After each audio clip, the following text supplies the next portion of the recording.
Sometimes the cruelest lies arrive before sunrise, and sometimes the person everyone thinks has already lost is simply waiting for the truth to catch up.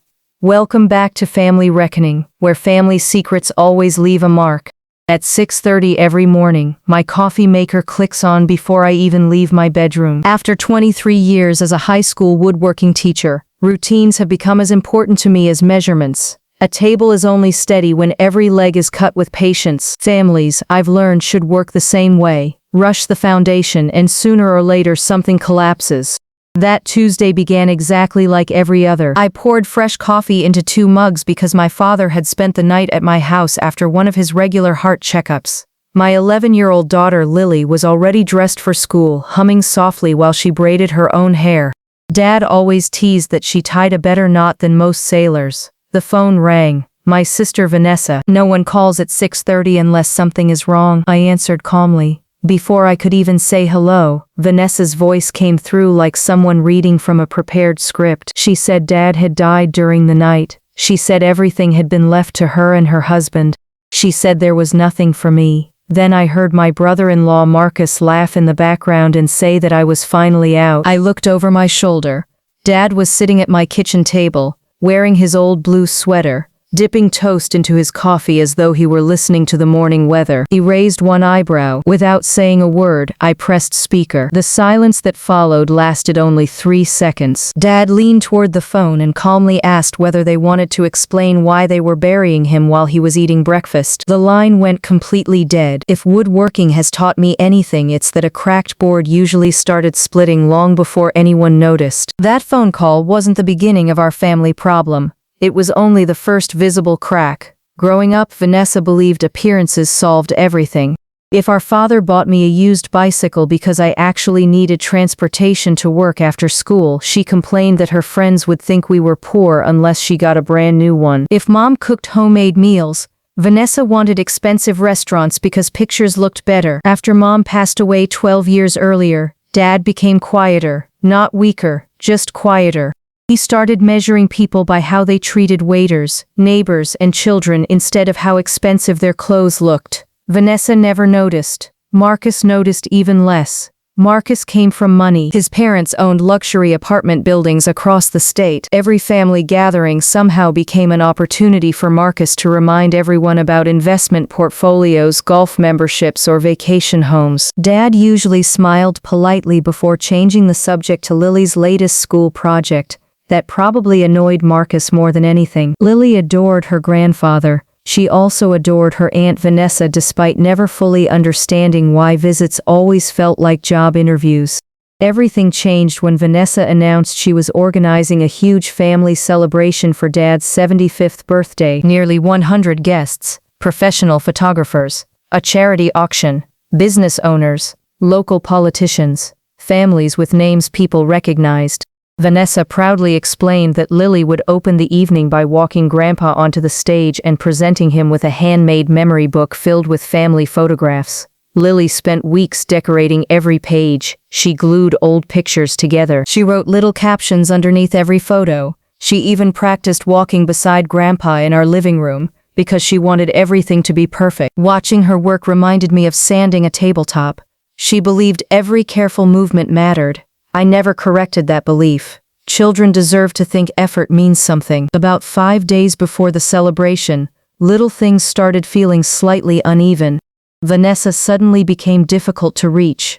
Marcus answered texts instead. Schedules kept changing. The photographer supposedly needed adjustments. The event planner wanted different timing. Whenever I asked whether Lily should keep practicing, everyone assured me everything was fine. Dad shrugged. He assumed party planning was simply stressful. I wanted to believe him.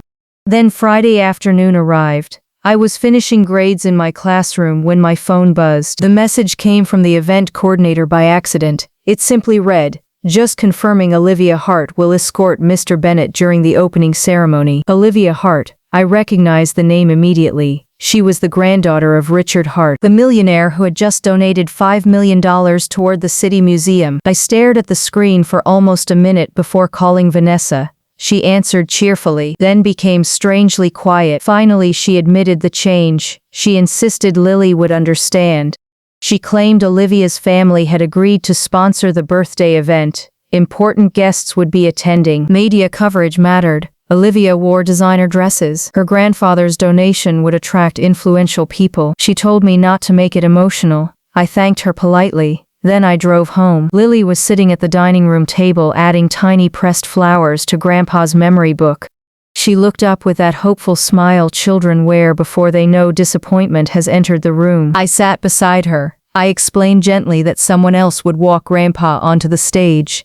She didn't cry. She simply closed the scrapbook. She carefully placed the flowers back into their envelope. Then she asked one question. Did I do something wrong? That question weighed more than any piece of furniture I've ever built. I told her no. She nodded. But children don't always believe answers simply because adults say them. That evening, Dad quietly asked me what had happened. I showed him Vanessa's messages. He read every word twice. He didn't speak for several minutes. Then he folded the paper neatly and placed it inside his jacket. The next afternoon he asked Vanessa to meet privately before the celebration. She agreed. I happened to arrive early enough to witness most of the conversation through the open garden gate. Dad never raised his voice. Neither did Vanessa. She admitted everything. Richard Hart had offered to sponsor the event if Olivia received the opening role. She feared influential guests would judge our family if Lily, wearing a simple handmade dress sewn by my neighbor Clara, became the center of attention. She admitted Marcus encouraged the decision because networking opportunities mattered. She insisted it wasn't personal, it was practical. Dad listened quietly, then asked one simple question. When exactly did my granddaughter become less valuable than someone else's checkbook?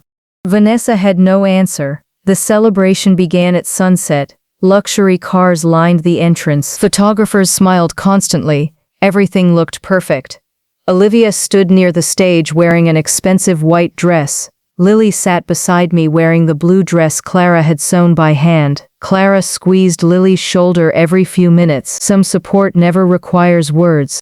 When the announcer invited Dad onto the stage, Vanessa guided Olivia forward. Dad remained exactly where he stood. Instead, he walked toward Lily. He held out his hand. She looked confused, then smiled carefully. The room grew quiet. Together they walked onto the stage. No music changed. No dramatic interruption happened. Dad simply reached the microphone. He thanked everyone for attending. Then he explained the opening ceremony had originally belonged to Lily because she had spent weeks creating a memory book filled with photographs and handwritten memories. He calmly explained that the role had been reassigned after financial sponsorship became more valuable than family. He named no villains, he accused no one, he merely described facts. Then he opened Lily's scrapbook for everyone to see. Guests stood silently turning pages with their eyes. Several photographs showed Mom laughing years earlier. Others showed family camping trips, birthday cakes, school concerts, ordinary moments that suddenly seemed priceless. Richard Hart slowly walked toward the stage. He asked whether the story was true. Dad nodded. Richard looked toward Vanessa. Then Marcus. Finally, he smiled gently at Lily. He quietly announced that if his donation required replacing a child, he no longer wanted his family's name connected to the event. He withdrew his sponsorship before dessert. Perhaps she truly believed that fear often disguises itself as ambition. Dad updated his estate 6 weeks later. Not because of money, because of trust. He left Vanessa something meaningful enough to show she remained his daughter. But he placed family photographs, handwritten letters, Mom's wedding ring, and the lake cabin jointly in my name and Lily's.